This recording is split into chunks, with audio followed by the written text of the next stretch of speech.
Hello नमस्कार, मैं हूं रिदम और आप सबका स्वागत है हमारे शो उज्जैन की शान में। उज्जैन की शान एक ऐसा शो जिसमें हम उज्जैन की पावन जमीन से उभरे इन्फ्लुएंसिंग पर्सनालिटीज, बिजनेसमैन, प्रोफेशनल्स और सोशलाइट से रूबरू होते हैं। दोस्तों, कई बार ऐसा होता है जब आप एक मुकाम पर पहुंच जाते हैं तो आप सोचते हैं कि जितना मैंने कमाया है उतना मैं सोसाइटी को वापस भी दूं, कुछ सामाजिक कार्य करूं, सामाजिक सेवा करूं। लेकिन कभी कभी क्या होता है कि आपकी रिस्पॉन्सिबिलिटीज़ इतनी बढ़ जाती है कि वो आपको एक तरीके से सीमित कर देती है। कभी फाइनेंशियल क्राइसिस की वजह से, तो कभी समय की कमी रहते हुए आप जो चाहते हैं वो सामाजिक सेवा नहीं कर पाते हैं।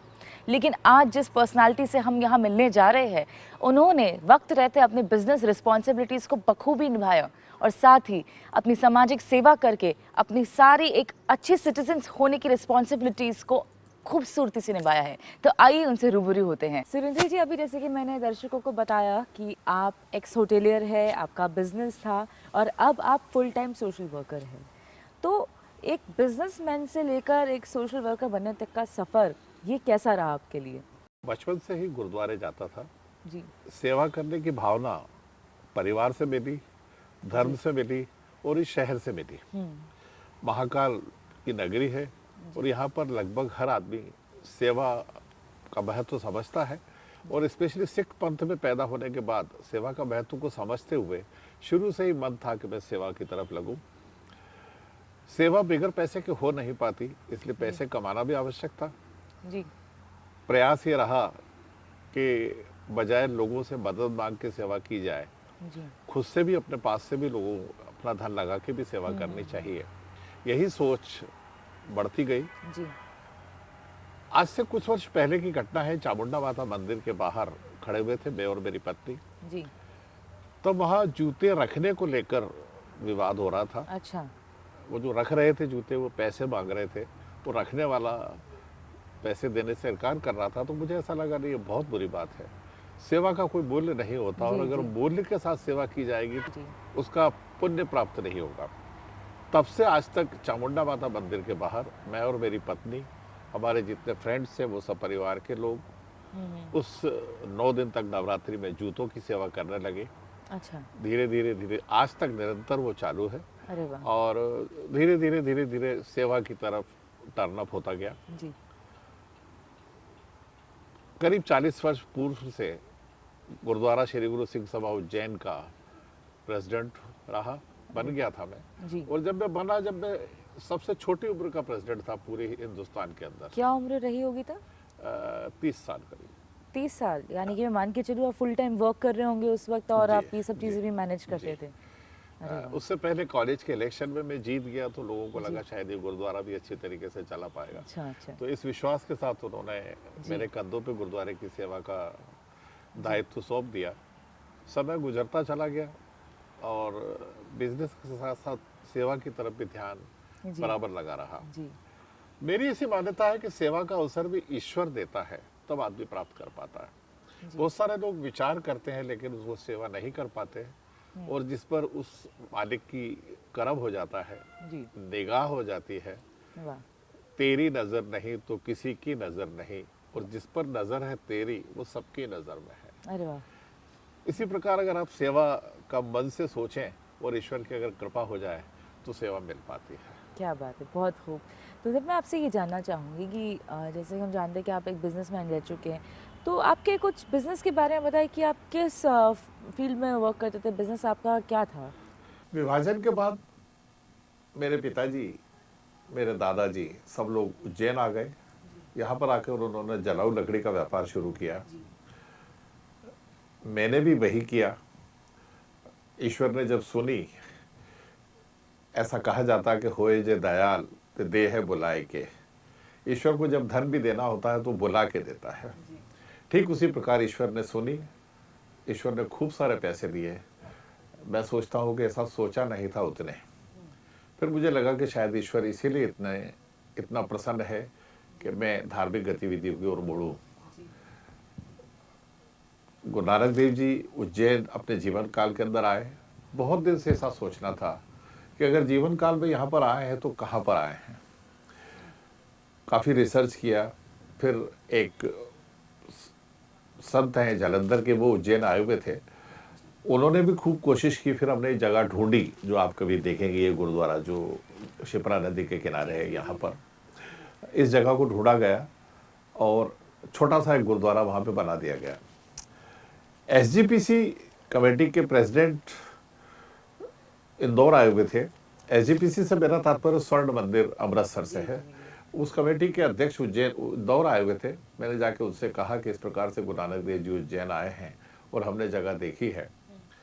तो उन्होंने ये स्वीकार किया कि उज्जैन तो आए हैं, लेकिन मैं सबसे पहले इसका कन्फर्मेशन कराना चाहता हूँ। उन्होंने कन्फर्मेशन कराया, फिर वो स्वयं आए और जगह देखकर, शिप्रा के एकदम किनारे है वो जगह जहाँ गुरु नानक देव जी ने अपने जीवन काल में 3 शब्द उच्चारित किए, जो कि गुरु ग्रंथ साहब के अंदर आज भी विराजमान है। अच्छा। तब वो जगह देखकर उन्होंने कहा कि नहीं, ये हम बना देते हैं, लेकिन आपको हमको बेचना पड़ेगी वो जगह। जी। तो 1 रुपया उसकी कीमत तय करके उस जगह को हमने शिरोमणि गुरुद्वारा प्रबंधक कमेटी को दे दिया। आज वहाँ पर लगभग 1 अरब रुपए की लागत से वहाँ पर गुरुद्वारा बनने जा रहा है। उसका लगभग गुरुद्वारे के भवन का काम लगभग पूरा हो चुका है। अरे वाह, ब्यूटीफुल, बहुत बढ़िया। ऐसे ही धार्मिक काम में जुड़े रहने से ही पता नहीं क्यों संतोष मिलने लगा। यहाँ पर कहीं भी जहाँ लंगर का प्रोग्राम होता है वहाँ पर निश्चित रूप से बुलाया जाता है और मैं जाता भी हूँ। किसी भी दूसरे धर्म के लोगों के यहाँ कोई भी अगर फंक्शन होता है, जिस प्रकार क्रिश्चियन कम्युनिटी है, मुस्लिम कम्युनिटी है, इन सब कम्युनिटी के अंदर भी अगर कोई भी फंक्शन होता है, बुलाया जाता है, तो जाकर ये बात जरूर मैं कहता हूँ कि कोई भी धर्म आतंकवाद नहीं सिखाता, और अगर आतंकवाद सिखाता है तो वो धर्म नहीं, चाहे वो कुरान शरीफ हो, चाहे वो ग्रंथ साहब हो, चाहे वो गीता हो। अगर इसमें कि धार्मिक, जिनको हम ईश्वरीय रूप मानते हैं, अगर यही हमको आतंकवाद का पाठ पढ़ाएंगे फिर हो चुका। कभी भी कोई भी ऐसा कोई ग्रंथ नहीं जो ये शिक्षा देता हो। हाँ, हम सरी के धर्म को समझाने वाले लोग जरूर गलती करते हैं, उसका इंटरप्रिटेशन गलत तरीके से करते हैं। लोग भी अपनी गलत धारणाएं बना लेते हैं उसको लेकर और गलत काम कर बैठते हैं। तभी हम लोग इतना नुकसान भी उठाते हैं। भाई, गुरु ग्रंथ साहब के अंदर तो बहुत स्पष्ट लिखा है कि एक नूर ते सब जग उपजा, कौन भले कौन मंदे। एक ईश्वर है और एक ही हम संतान हैं, अर्थात हम सब भाई और बहन हैं। अगर हम ही आपस में लड़ने लगे, धर्म की दीवारें बीच में डालने लगे, तो इस मानव समाज का विनाश तय है, जैसा कि हम देख रहे हैं। बिल्कुल बिल्कुल सही बात है। खैर, अपने जब सेवा की बात आती है तो कोई भी बाउंड्रीज, कोई भी धर्म, कोई भी जाति देखी नहीं जाती है। सेवा तो मन से निकलती मन तक जाती है। सर, मैं आपसे ये जानना चाहूँगी कि जब, जैसा कि मैं समझ पा रही हूँ, आप 30 साल की उम्र में प्रेसिडेंट बने और उस वक्त आप बिजनेस कर रहे होंगे। मैं चलिए ये भी मानकर चलती हूँ कि मैम से आपकी शादी भी हो गई होगी तब तक। तो आपके अंदर ये इतना बड़ा चेंज आया कैसे कि आप पूर्ण तरह से सेवा भाव में चले गए, सेवा ही करने लग गए, अपने बिजनेस को आपने धीरे धीरे वाइंड अप करना शुरू किया? लोग स्वीकार नहीं करते जी। मैं आपके माध्यम से इस बात को स्वीकार करता हूँ कि अगर मैं धर्म की राह पर 4 कदम चल पाया हूँ तो वो सब केवल मेरी पत्नी की वजह से। अरे वाह, मैं आई एम श्योर मैं और हमारे दर्शक ये जानना चाहेंगे कि ऐसा कैसे हुआ आपके साथ में। क्योंकि ये चाहती थी कि धन तो दुनिया कमाती है, लेकिन अगर सेवा करके जाएंगे तो शायद ईश्वर के चरणों में हमको स्थान मिल पाए। यही सोच शुरू से रही। मैंने पहले भी बताया आपको कि मैं सिख धर्म को मानने वाले परिवार में पैदा हुआ। गुरु ग्रंथ साहब हमारे हाजरा हुजूर गुरु है।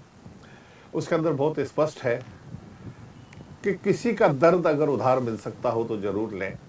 अगर आपकी वजह से किसी के चेहरे पर मुस्कुराहट है तभी आपका जीवन सफल है। आपकी वजह से कोई परिवार सुखी है तो ही आपका जीवन है। अगर आपकी वजह से देश आगे बढ़ रहा है तो ही आपका जीवन है। आपकी वजह से आपकी मातृभूमि अगर प्रगति कर रही है तो ही आपका जीवन है। केवल दूसरे के चेहरे पे मुस्कुराहट लाने के लिए अगर आप कार्य करेंगे तो उससे बड़ा पुण्य का कार्य दूसरा नहीं। राज कपूर साहब जी का गाना भी है किसी का दर्द मिल सके तो ले उधार, जीना इसी का नाम। Beautiful beautiful. तो सर, आपने इस स्विच के बीच में क्या स्ट्रगल्स का सामना किया? मेरा ऐसा मानना है, जैसा मैं आपसे पहले भी चर्चा करते समय कह रहा था, कि ईश्वर की कृपा जब तक ना हो, जब तक हम कोई सेवा कार्य नहीं कर सकते। उदाहरणार्थ, आप कभी स्वर्ण मंदिर गई होंगी, वहां पर गेट पर आप देखेंगी पूरा स्वर्ण मंदिर महाराजा रणजीत सिंह जी ने बनवाया था। जी आप जब सरोवर के बीच में से जो रास्ता है, आप कभी गई हो जी या जी जाएं तो वहां देखिएगा, वहां लिखा हुआ है कि महाराजा रणजीत जी सिंह जी जी से ईश्वर ने सेवा ली। महाराजा रणजीत सिंह ने सेवा नहीं की, सेवा ली। ईश्वर ने अर्थात उन्हें चुना। हाँ, ईश्वर ने उनको चुना। जी ये हमारे पिछले भाग्य, जी इस जन्म के कर्म, इन सबसे अगर ईश्वर प्रसन्न होता है तो ही सेवा का मार्ग प्रशस्त होता है, तभी हम सेवा कर पाते हैं। क्या बात है। मैं ऐसा मानता हूं कि ऊपर से ईश्वर और साथ में मेरी सहभागिनी, मेरी पत्नी, जी इन दोनों की वजह से ही मैं 4 कदम सेवा के मार्ग पर चल पाया। जी तो सर, अगर देखा जाए आज के ज़माने में, अगर किसी को बोला जाए कि आप इस सोशल वर्क के लिए आइए, वॉलंटियर कीजिए, तो पहला इंसान सोचेगा कि अरे मुझे तो क्या मिलेगा ये करने से, मेरे पास वक्त नहीं है, मैं एक दिन की छुट्टी लेकर आऊँगा, मेरा इतना पैसा कटेगा, मैं अपना बिजनेस का इतना एक दिन छोड़ के आऊँगा तो मेरा इतना लॉस होगा। अक्सर इंसान हर चीज़ को पैसे से मोल देता है, लेकिन कहीं ना कहीं इवन इन बिजनेस टर्म्स और वर्किंग टर्म्स एक सोशल रिस्पॉन्सिबिलिटी भी इम्पोर्टेंट है। तो आप इसके लिए हमारे young generation, young entrepreneurs, young businessman को क्या बोलना चाहेंगे?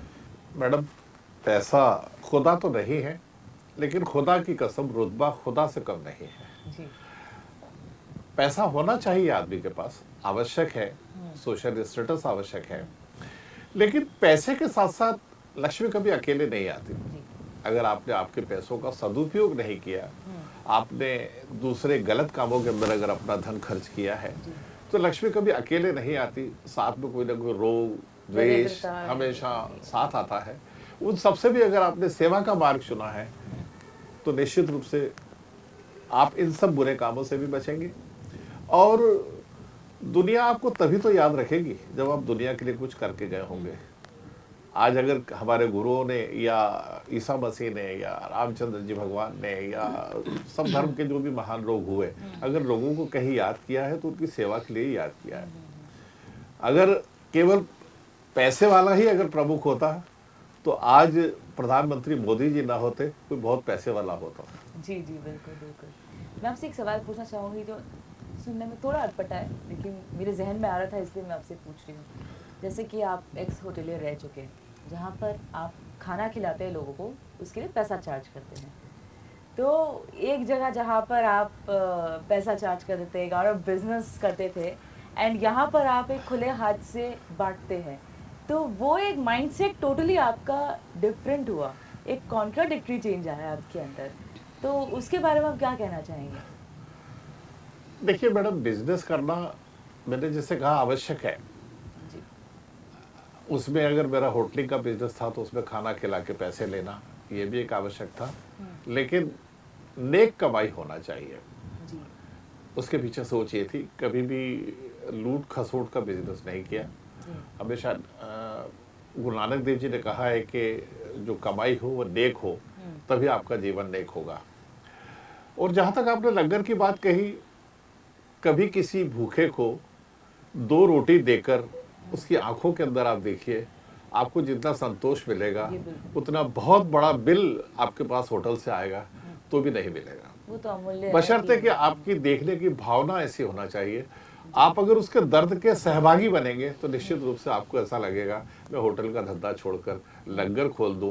क्योंकि गुरु नानक देव जी ने भी अपने जीवन काल में यही किया। जी उनके पिताजी हमेशा नाराज होते थे इस बात को लेकर कि तुम कुछ करते नहीं हो, जाओ ये 20 रुपए देता हूँ, जाके शहर के अंदर कमा के आओ। तब उन्होंने 20 रुपए से लंगर शुरू कर दिया। साधु सन्यासियों को लंगर खिला रहे थे जब उनके पिताजी उनको देखने आए। कई बार सिख समाज में बात भी होती है कि अच्छा हुआ गुरु नानक देव जी ने 20 रुपए से ही लंगर शुरू किया, अगर 1000-2000 रुपए से शुरू किया होता तो आज पता नहीं क्या स्थिति होती।